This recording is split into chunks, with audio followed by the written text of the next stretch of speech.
Assalamualaikum warahmatullahi wabarakatuh. Perkenalkan, nama saya Yani Susmita, NPM 210111099. Saya dari Prodi Manajemen. Di sini saya akan menjelaskan materi tentang hukum bisnis dengan Ibu dosen Ibu Aprinisa SHMH. Slide pertama ada hukum bisnis. Apa sih hukum bisnis? Hukum bisnis merupakan serangkaian aturan dan prinsip hukum yang mengatur interaksi bisnis, baik antara perusahaan, konsumen, dan perusahaan satu dengan perusahaan lainnya. Hukum bisnis memiliki hubungan internal dalam perusahaan. Contohnya seperti kontrak, kepemilikan intelektual, perlindungan konsumen, persaingan usaha, dan masih banyak lagi. Pengetahuan tentang hukum bisnis penting bagi pengusaha untuk mengelola risiko dan memastikan kepatuhan terhadap peraturan yang berlaku. Slide kedua ada aspek-aspek hukum bisnis. Yang pertama ada kontrak bisnis.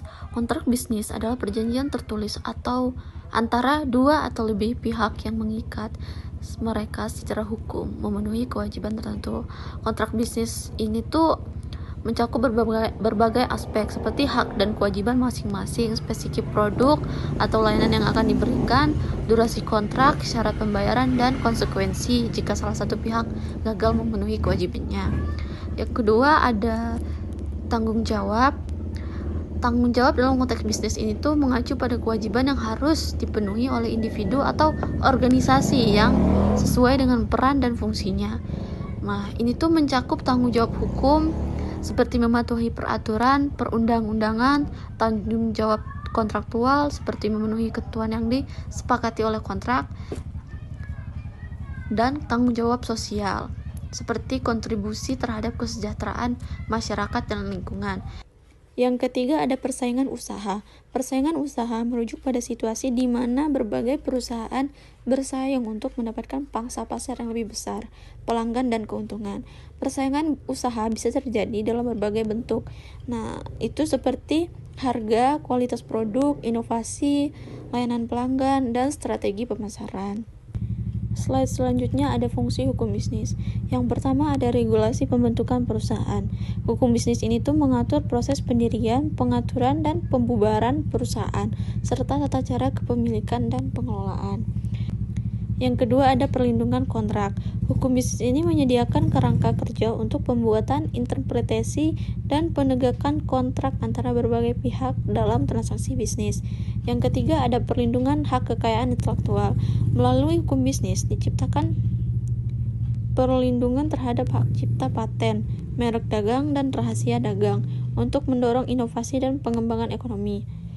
Yang keempat ada perlindungan konsumen. Hukum bisnis ini melindungi konsumen dari para praktik bisnis yang merugikan, memastikan kualitas produk dan layanan yang aman, serta memberikan mekanisme yang adil. Selanjutnya ada sumber hukum bisnis. Sumber hukum bisnis adalah segala apa saja yang dapat menimbulkan aturan-aturan yang mempunyai kekuatan yang bersifat memaksa. Sumber-sumber ini dapat dibagi menjadi beberapa kategori. Yang pertama ada undang-undang dan peraturan pemerintah. Yang kedua ada keputusan-keputusan pengadilan yang menjadi presiden dalam kasus-kasus bisnis. Yang ketiga ada doktrin, dan masih banyak lainnya.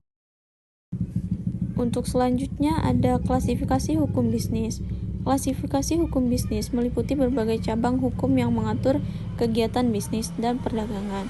Contohnya ada hukum perusahaan, hukum kontrak, hukum perdagangan, hukum kekayaan intelektual, hukum pajak, dan hukum perbankan dan keuangan. Yang selanjutnya ada sistem hukum di Indonesia. Sistem hukum di Indonesia adalah gabungan dari beberapa sistem hukum yang berbeda yang berkembang seiring sejarah negara ini di Indonesia. Sistem hukum Indonesia menganut beberapa sistem hukum yang sekaligus hidup berkembang di masyarakatnya, yakni satu ada hukum adat, kedua ada hukum sivil, ketiga ada hukum Islam, ada hukum nasional, dan hukum internasional. Hukum adat di sini berasal dari kebiasaan dan tradisi masyarakat setempat di berbagai daerah di Indonesia. Hukum adat juga bersifat tertulis dan bervariasi.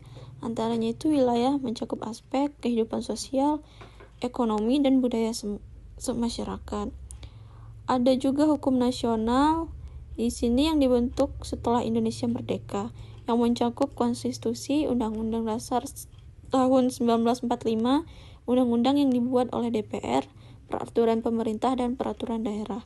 Hukum nasional ini mencerminkan usaha untuk mengintegrasikan dan menyatukan berbagai sistem hukum yang ada di Indonesia. Sekian dari saya, apabila ada salah kata saya mohon maaf. Saya ucapkan terima kasih.